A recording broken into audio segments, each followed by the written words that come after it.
La autopista Francisco Fajardo, comienzan las bombas muy cerca del lugar donde estamos, por lo que la gente comienza a correr hacia el sentido este de la capital para huir de la represión de los funcionarios de seguridad. Vemos a los jóvenes de la parte de arriba de la autopista Francisco Fajardo, a la altura de la parroquia del Recreo, han decidido volver al punto donde estaban hace minutos, han decidido enfrentar a la Guardia Nacional Bolivariana. Lo tienen ustedes en las imágenes de Vivoplay. Están en este momento corriendo en dirección hacia los funcionarios del Cuerpo de Seguridad. Un segundo reporte para Prensa Unidad. Ven cómo estamos entre gases lacrimógenos.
Pana, esto es increíble, de verdad. O sea, no tienen plata para medicina, no tienen plata para comida, pero sí para las bombas lacrimógenas. Yo soy deportista, pido una cancha, bro, y lo que recibo es pura bomba lacrimógena. Deportista venezolano, pido para jugar Ultimate una cancha de grama, pana, y lo que recibo es pura bomba lacrimógena. ¿Cómo yo hago deporte en este país? ¿Cómo yo estudio en este país, pana? ¿Cómo yo trabajo en este país si tengo un maldito gobierno que nos reprime de esa forma? Habla de que Estados Unidos ataca a Siria y se llena la boca de pura mierda, pana, y mira cómo reprime al propio pueblo venezolano. ¿Cómo es esto posible, pana?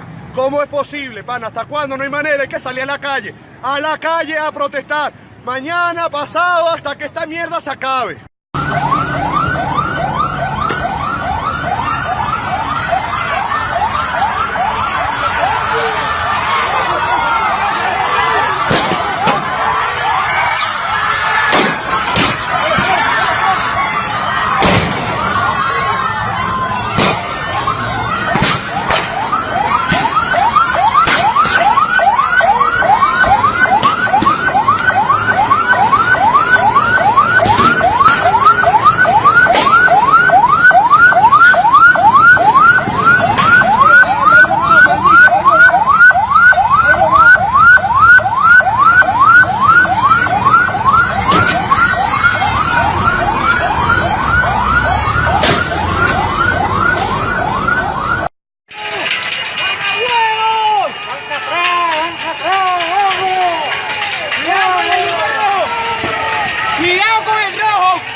retroceda, no retroceda. Lo que está pasando a esta hora en Venezuela. Decenas de miles de venezolanos que pacíficamente salimos a la calle, de donde no vamos a salir nuevamente. Le decimos a Maduro y a su dictadura, se tienen que ir. Seguimos retrocediendo. Afortunadamente hoy el viento nos ayuda y la brisa va en la otra dirección, pero esta gente está enviando, lanzando bombas hasta los edificios de apartamentos que bordean la Avenida Libertador. Aquí estamos jóvenes, ancianos, niños de Venezuela. No nos vamos a detener. Adelante Venezuela, adelante Venezuela. He tomado la decisión de declarar toda la Semana Santa como no laborable. El lunes 18 de abril, día no laborable. Todos los días viernes, como día no laborable. Se ha decidido incorporar como días feriados no laborables los días miércoles y los días jueves. Bueno, entonces mejor debería ser ya una fiesta indefinida en Venezuela, en medio de intensas protestas, como sabemos que se registran de parte de la oposición contra el régimen de Maduro. El primer mandatario venezolano decidió una vez más decretar toda la semana como feriado para los trabajadores del sector público.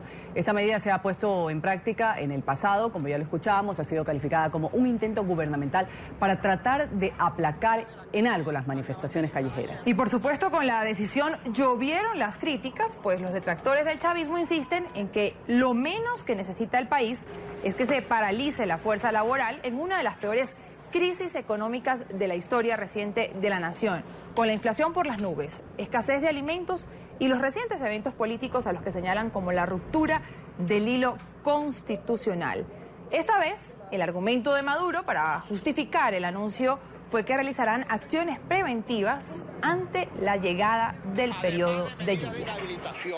Decretar días feriados para todos los trabajadores públicos del país, lunes, martes y miércoles de la próxima semana, 10, 11 y 12 de abril, para poder aprovechar toda la Semana Santa para todas estas obras a nivel preventivo para las lluvias, a nivel del servicio de agua y causar la menor molestia. De esta manera, el presidente Nicolás Maduro anunció su decisión de decretar toda la semana libre para los empleados del sector público en Venezuela. Según lo establece la ley, los trabajadores solamente deberían tener descanso jueves y viernes santo, pero en esta oportunidad el primer mandatario amplió el asueto con la supuesta intención de realizar labores preventivas para reducir la posibilidad de inundaciones ante el inicio de la temporada de lluvias. Sin embargo, el motivo constituye para representantes de la oposición una excusa o una estrategia para tratar de poner fin a las recientes protestas que exigen su salida del gobierno y la realización de elecciones. Asimismo, consideran inaceptable que mientras los venezolanos atraviesan por una recesión, deben hacer largas filas para conseguir alimentos y hay escasez de medicamentos, la fuerza productiva del país detenga sus operaciones. A lo que se le suma la reciente inhabilitación de Enrique Capriles, quien no podrá ejercer ni aspirar a cargos de elección pública durante 15 años, acción que ha incrementado el rechazo hacia la gestión chavista. Además de medidas de inhabilitación, de interdicción política, pretenderán también encarcelarnos con medidas de este tipo ejecutadas a través de los tribunales militares. Pero sus intentos en la lucha por recuperar la paz social no cesarán a pesar de la medida. La oposición llamó a sus seguidores a mantener las protestas en las calles para exigir la restitución del orden constitucional. Vamos. A esta hora saludamos a Víctor Maldonado, el presidente de la Cámara de Comercio de Caracas. Está con nosotros para hablarnos un poco sobre lo que se ha logrado con tantas veces el presidente Maduro anunciar estos feriados, según él, para evitar problemas en obras, para también aportar en esto del ahorro de energía, entre otras múltiples cosas. Adelante, señor Maldonado, bienvenido a la mañana. Buenos días, muchas gracias por la oportunidad de estar en contacto con ustedes y con todos los que nos ven y nos escuchan. Mira, yo creo que es una excusa. No es posible hacer reparaciones públicas con los empleados públicos en sus casas. Lo que sí está claro es que esto vacía a las ciudades de actividad comercial y ralentiza aún más lo que ya es un desastre en términos de recesión económica e incremento de la inflación y de la escasez. Un país detenido no es un país que sale hacia adelante. Y lo peor que le puede ocurrir a un país es que se utilice a la economía bajo los supuestos y las razones políticas. El gobierno no puede contra la movilización ciudadana. El gobierno no encuentra qué más hacer para calmar los ánimos y ha decidido intentar enfriar las calles, mandando para su casa a 2.7 millones de empleados públicos. No creo que lo logre simplemente, pero los efectos perversos de esta medida, en términos de, desde el punto de vista del mensaje, que el país es un país de ocio y de festividad a pesar de todo, y desde el punto de vista del impacto, bueno, nos hace perder a los comercios la oportunidad de 3 días de la semana en donde podíamos haber hecho transacciones comerciales y pues ahora será menos posible que antes. Ahora, en un país donde la escasez está en la orden del día, en la que también, obviamente, la gente no tiene la suficiente músculo económico para vivir en el día a día, porque hablan incluso del costo de un desodorante, el costo igual a un salario mínimo. ¿Qué representa esto para el ciudadano común? El hecho de que el presidente, porque esta vez es lunes, martes y miércoles, pero estamos hablando de que esto ya se viene presentando desde hace más de un año, constantemente, primero los lunes, después los viernes, después los lunes, miércoles y viernes. Terminaron prácticamente trabajando 2 días. Cuando comienzan nuevamente a tener una jornada laboral más o menos normal, vuelve y se decreta lunes, martes y miércoles festivos. ¿Qué representa esto para el venezolano de a pie? Mira, para el venezolano de a pie esto significa que el gobierno no tiene en sus manos ninguna solución. No solo no las tiene, no las imagina, sino no las quiere articular. Porque, por supuesto, salir de esta recesión con inflación que tú has descrito requiere de trabajo productivo, de muchísimo esfuerzo, de muchísimo foco, pero además requiere de una revisión radical de la política económica, que no es precisamente mandando a los trabajadores públicos a su casa como se va a lograr. Yo creo que el gobierno se niega a la resolución de los problemas y simplemente trata de construir el circo cuando no tiene que dar el pan. Trata de generar un espectáculo cuando no tiene nada más que ofrecer. Pero la gente de la calle está clara. Aquí lo que se necesita es cambio político, porque esta mala política se ha expresado en la peor economía del mundo, pues esta que produce este empobrecimiento que obliga a los sectores modestos a hurgar entre la basura para tratar de garantizarse algo que pueda comer durante el día. ¿Qué tan efectivo le resulta lo que dice pues la oposición de que Nicolás Maduro decreta esto precisamente para aplacar un poco la protesta social que se ha visto pues realmente intensa en estos últimos días en Venezuela? Bueno, yo creo que esa es la justificación subyacente.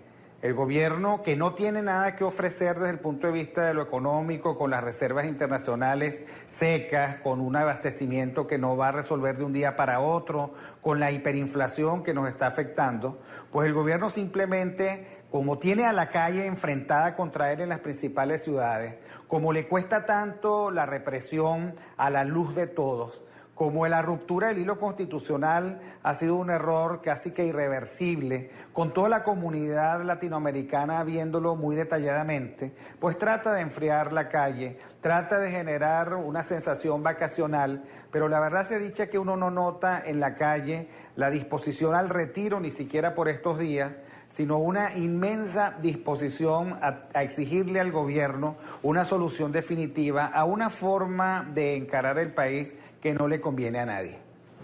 Pues Víctor Maldonado, presidente de la Cámara de Comercio de Caracas, muchísimas gracias por habernos acompañado aquí en la mañana de NTN 24.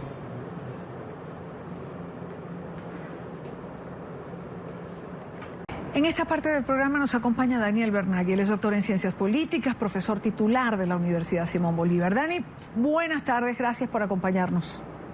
Muy buenas tardes, y Dani, a Jairo y a toda la audiencia. Yo comenzaría por el final de lo que Jairo decía, ¿no? ¿Cómo se entera Venezuela de lo que está ocurriendo en este momento? Porque entiendo, porque uno ve las redes sociales y lee que ningún canal en Venezuela transmite absolutamente de lo que pasa en las calles. No, absolutamente ninguno de los canales, bueno, por supuesto los públicos, es obvio que no, pero los privados tampoco, y realmente resulta muy profundamente desilusionante que son canales totalmente abiertos a la publicidad del gobierno y de empresas privadas, pero a la hora de informar de generar la noticia, de reflejar lo que está ocurriendo en las calles que rodean a esas televisoras, simplemente no existen, no producen la información. Obviamente, uno exceptúa de la responsabilidad una buena parte de los colegas suyos, de los periodistas, porque estoy muy seguro de que la mayor parte de ellos no está autocensurado, sino que es una censura promovida por los dueños de los canales privados por intereses económicos. Ahora, es que a medida que hablamos y vamos adelante con el programa, pues no puedo dejar de ver lo que me envían la gente a través de las redes y las fotografías de los bebés afectados por las bombas lacrimógenas. Es algo realmente impactante, Daniel. Sí, bueno, justamente está circulando en las redes sociales que es la única vía, la única herramienta que tenemos todos para enterarnos de qué ocurre, pero también así para proteger a los nuestros, para cuidarlos, para darles recomendaciones de distinta índole, desde cómo se maneja el gas lacrimógeno hasta por dónde están yendo los piquetes. Ese video lo menciona, lo produce un médico que trabaja en una policlínica ubicada en la avenida principal de Las Mercedes, que es una zona, céntrica, importante, es una vía principal, y él comenta en ese video que estallaron unas bombas lacrimógenas al lado de la policlínica y que eso generó un colapso dentro de la misma, porque ese gas, esas bombas lacrimógenas tienen un gas que en realidad es un polvillo, y ese polvillo se filtró a los sistemas de aire acondicionado y ocasionó que varios de los pacientes, los internos, incluso algunos que aparentemente estaban en terapia intensiva, no lo sé, no me consta, es lo que dice el video, y este bebé, tuvieron una crisis de asfixia importante, por lo que tuvieron que ser socorridos y trasladados a otros centros, ¿no? Si bien a mí no me consta lo que pasó dentro de la clínica, sí está muy claro lo que pasó afuera de la clínica, donde unos piquetes de la Policía Nacional Bolivariana estuvo lanzando unas bombas lacrimógenas cuando prácticamente en ese momento había muy pocos manifestantes alrededor y en particular alrededor de la clínica. Entonces, bueno, evidentemente que esta escalada de respuesta brutal por parte del gobierno nos está colocando a las puertas de un genocidio. Genocidio, una palabra dura la que acaba de pronunciar Daniel Barnaghi. ¿Genocidio? Sin lugar a dudas. Yo creo que si uno mira los diferentes conceptos en el plano del derecho internacional, con el concepto, pues, o lo que implica genocidio, es la persecución por motivos diferentes, especialmente en este caso políticos, de un sector de la sociedad por lo que representa, por lo que hace, por los propósitos que tiene. En el caso de Venezuela es regresar a un sistema democrático en donde los principios del respeto a los derechos humanos, la libertad de prensa, la libre iniciativa y de manera particular la representatividad al momento de tomar decisiones de política pública siga siendo una constante. La persecución que se vive en estos momentos y la falta del principio de proporcionalidad cuando tú quieres afectar por completo un sector de la sociedad, creo que nos da para hablar de genocidio. Daniel, ¿genocidio? Bueno, es tu palabra la que acabas de... Iba a ir con otra cosa y me detuve porque me hizo, por supuesto, muchísimo ruido. Yo le agradezco porque realmente yo creo que es importante revisar los conceptos, porque el único genocidio no es el que quizás algunos tenemos en la cabeza, que es la Segunda Guerra Mundial, claro, o lo que ocurrió en Ruanda o en Darfur, sino hay formas de genocidio que son lo que se llaman los genocidios del mediano y largo plazo por efectos químicos. Una colega de la universidad a la cual yo me honro en pertenecer hizo un estudio muy importante donde habla de que muchas de las bombas lacrimógenas que fueron recolectadas en estos días tuvieron como fecha de vencimiento el año 2015. El componente que tienen estas bombas lacrimógenas, cuando se degrada por tiempo, por humedad, por etcétera, se degenera en algunos compuestos derivados que son de una altísima toxicidad para el ser humano, altísima. De tal manera de que quizás en el momento, obviamente en Venezuela y afortunadamente hasta ahora, no ha habido masacres en el sentido, digamos, más tradicional de lo que se entiende como genocidio, pero sí hay un problema de afectación a la salud pública en la cual una gran cantidad de ciudadanos estuvo expuesta y está expuesta a un daño que puede ser permanente y fatal por culpa de estas bombas lacrimógenas, más todos los otros tipos de acciones de violencia, de golpe. Hay ciudadanos brutalmente golpeados que nosotros no tenemos cómo saber si sobrevivirán a esas palizas increíbles que recibieron, simplemente por exigir una mejor calidad de vida para todos los venezolanos, por exigir la libertad y la democracia, que es lo que ha caracterizado al pueblo de Venezuela en toda su historia republicana. El deseo de la democracia y de la libertad. Daniel, siguiendo con el ejercicio eminentemente conceptual del genocidio, en la cadena de tomadores de decisiones, ¿quiénes son las personas que están facultadas para tomar esta decisión de lanzar bombas lacrimógenas a la sociedad? Sí. Lamentablemente, cuando estamos en presencia de un hegemón, donde hay solamente uno de los poderes públicos que podría llamarse, entre comillas, opositor, y quiero subrayar algo, la Asamblea Nacional que fue elegida en diciembre del 2015 no es 100% opositora.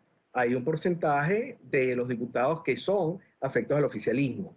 Pero digamos, ese es el único cuerpo que uno podría entender como que tiene algún grado o mucho grado de libertad, de independencia del hegemón. Pero es que el hegemón, desafortunadamente, ya se ha vuelto una masa indiferenciada de tomadores de decisiones que incluye también a jefes de otros estados que están inmiscuidos en la política pública venezolana y donde se toman decisiones desde otras localidades geográficas que aquí se obedecen.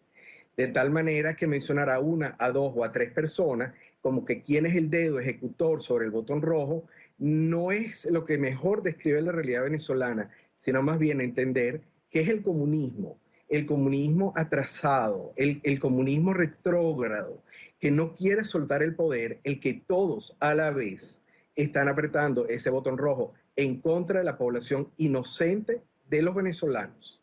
Dentro de toda esta circunstancia de estos días y de todo lo que hablamos hoy, ¿cómo quedan los países que dentro del seno de la Organización de Estados Americanos insisten en que hay que dar una solución política, que hay que instaurar un diálogo, que hay que volver a la negociación? Bueno, la negociación no la descarto, que es distinta al diálogo que se ha venido planteando, que solamente ha servido para llegar hasta donde estamos.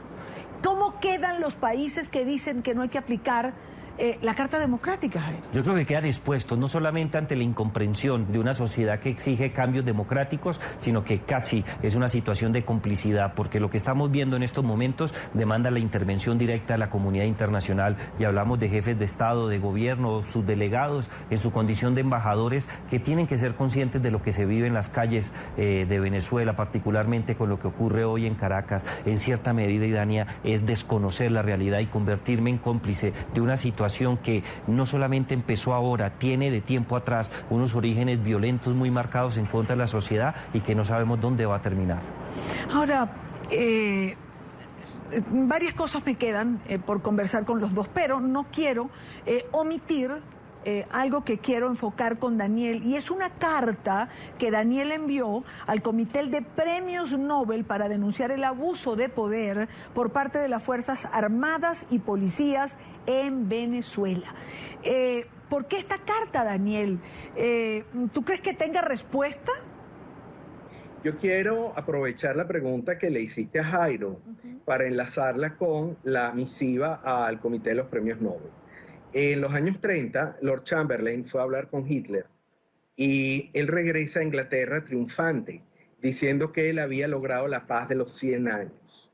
Todos sabemos lo que pasó inmediatamente después. ¿Qué es lo que pasa? El resto de los países, de alguna manera, no logra entender bien, aunque parezca increíble, lo que está pasando. Son los esfuerzos individuales de los venezolanos, de cada uno de nosotros, que ante distintas instancias, los cuales pueda tener distintos niveles de acceso, que puede dar la información real y fidedigna, corroborable, como es en el caso de la carta que yo le envié al comité de prensa de la organización del Premio Nobel.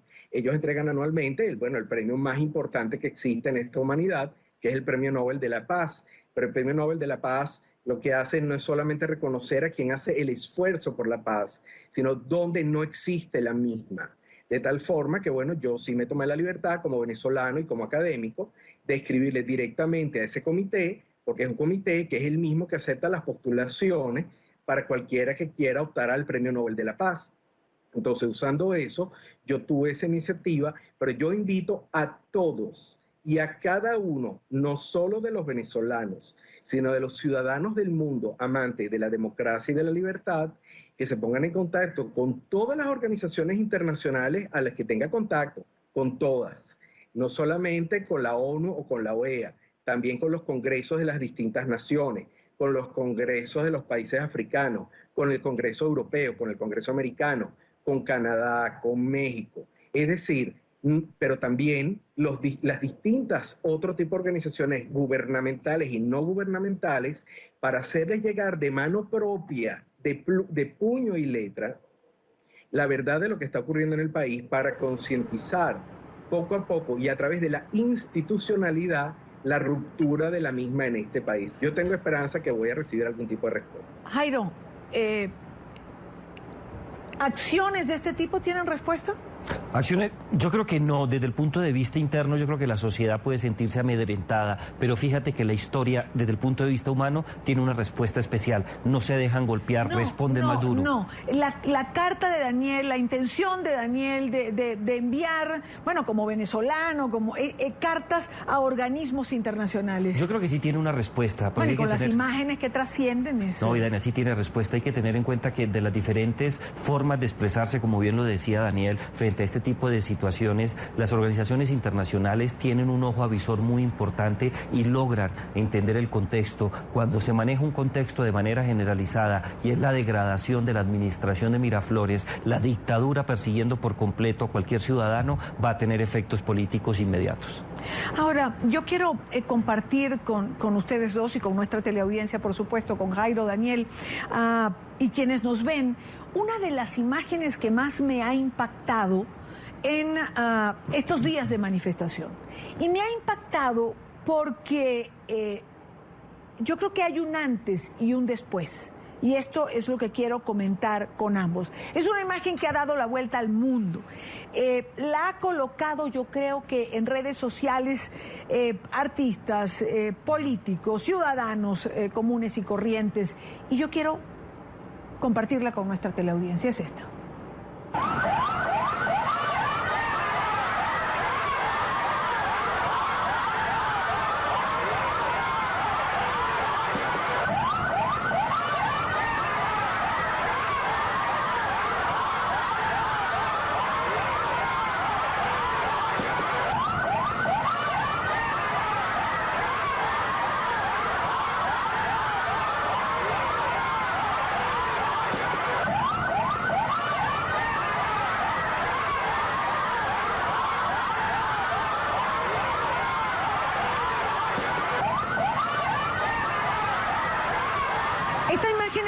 Esta imagen que repetimos una y otra vez, ustedes lo ven allí, es personal de la Guardia Nacional de Venezuela, empuja a este joven, lo tira contra el piso y el muchacho se levanta, no le da miedo, va hacia donde están los guardias y escupe el escudo que tienen. Le han podido meter un tiro.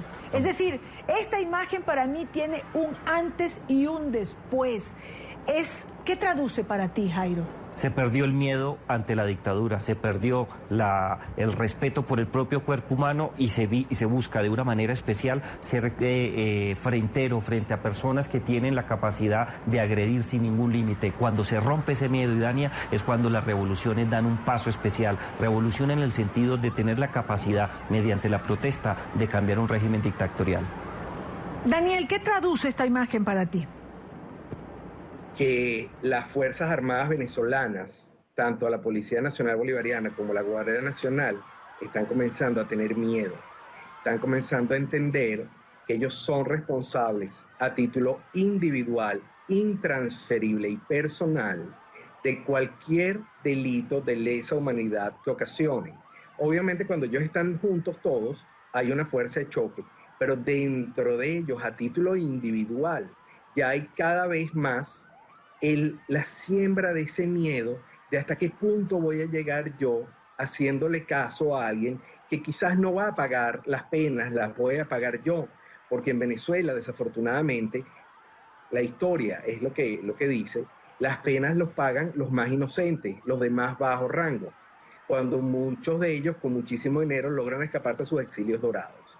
Así que ese discurso de los derechos humanos, de que es intransferible la responsabilidad cuando se comete un delito de lesa humanidad, está comenzando a ser mella. Tú dijiste, y me pareció muy acertado, ellos no golpearon, después al muchacho lo empujaron, es cierto, pero hasta ahí ellos retrocedieron. Eso me llamó mucho la atención. Ahí está esa rendija de esperanza que yo comienzo a tener. Hemos visto, bueno, esta imagen lo traduce, ¿no? También hemos visto las manifestaciones como, por ejemplo, las tanquetas van o la ballena va, y sin embargo la gente está allí, hace una muralla, no retrocede. Y hay un fenómeno que es algo que quiero comentar con ambos. La primera vez que yo estuve en La Habana, en Cuba, hace muchos años haciendo un programa, nunca más me dejaron entrar, que me paré en el malecón y yo veía el mar y me decían, de aquí salen en estas balsas de caucho los cubanos que dejan la isla y van a la Florida. Y yo miré aquel mar inmenso y yo decía, ¿cuán desesperado puede estar alguien para montarse en estos botes de caucho, sin importar los tiburones o los días que se pasa allí para llegar a otro destino? Cuando yo veo a los venezolanos ahora y pienso en la falta de alimentos, en la falta de medicamentos, sabemos que ha muerto gente porque no hay simplemente algo para hacer reaccionar a un paro respiratorio, porque no hay antibióticos para tratar una enfermedad, porque hay un equipo que falla y no se puede revivir a la gente que tiene un paro cardíaco. Este efecto que yo pensé en La Habana es un efecto que puede estar pasando ahora. Es decir, ¿se puede estar peor de lo que los venezolanos están, Jairo? No, yo creo que en estos momentos es un muy buen ejemplo. Hay que tener en cuenta, Idania, que la libertad es una ilusión que no tiene precio. Y cuando estamos en este tipo de circunstancias, hacemos todo lo que sea necesario, exponiendo la vida para superar la adversidad. El lío está en que muchas personas pueden optar por irse del país. Y creo que esa es una situación crítica, porque siempre van a quedar personas que por circunstancias que no vienen al caso no logran salir ante el cerco de la dictadura. Es una alternativa, sin duda que lo es, pero no es una solución en el corto plazo a la situación que se vive en Venezuela. Daniel, voy contigo. Hay 2 o 3 textos de mi filósofo político preferida, que es Hannah Arendt. Uno de ellos, La condición humana. Sí. El otro es Los orígenes del totalitarismo. El tercero es Eichmann en Jerusalén. Realmente, a través de esas 3 obras extraordinarias, ella describe muy bien cómo el ser humano, desde tiempos inmemoriales hasta el presente, tiene una ansia absoluta de libertad. Yo quiero hacer énfasis en eso, porque en el caso venezolano no se está luchando solamente por la restitución de la democracia. La restitución de la democracia es un segundo paso vital, pero el primer paso es recuperar la libertad. La libertad en todos los sentidos. Cuando se pierden los derechos individuales a la vida y a la calidad de vida, lo que se está luchando es por la libertad. Obviamente, la depauperación de la sociedad siempre puede ser peor y más profunda, pero yo pienso que ya los venezolanos han visto demasiados muertos por el tema de la inseguridad, demasiados muertos por el tema de no poder tratar enfermedades, algunas más complicadas, pero otras triviales. Y sobre todo, hay madres que ven morir a sus hijos por falta de alimentación. Yo creo que ya el venezolano entendió que más allá del tema del personalismo político que tanto daño ha hecho, ahorita hay una unión absoluta que es inviolable por recuperar la libertad. Nosotros somos un pueblo de libertades y creo que ahorita lo estamos reviviendo. Bueno, quiero darle las gracias a Daniel Barnaghi por acompañarnos en vivo y directo desde Caracas. Antes de despedirte, una pregunta como ciudadano que estás en tu residencia, en un edificio. ¿Cómo están lidiando los ciudadanos que no están en la calle manifestando, pero que están sufriendo el efecto también de las bombas lacrimógenas? Y lo digo porque vi en tus cuentas que eso también te ha ocurrido a ti. Sí, bueno, ha habido momentos sumamente difíciles porque el acceso, por ejemplo, al alimento y a las exiguas los medicamentos que uno pudiera conseguir, se vuelve inviable cuando hay los bombardeos. Debo decirlos con ese nombre porque son bombardeos. El hecho que sean gas lacrimógeno no lo hace un menos bombardeo. Y realmente, por ejemplo, donde yo vivo es una zona popular donde hay muchísima gente mayor, sola, y tratamos entre todos los vecinos de ayudarnos unos a otros. Nos ha enlazado mucho, pero obviamente vivimos con miedo. Es el miedo de ver el día a día, por un lado la muerte, por el otro lado la expectativa y de la lucha hacia la libertad. Cada quien tiene que tomar su decisión de cómo lucha.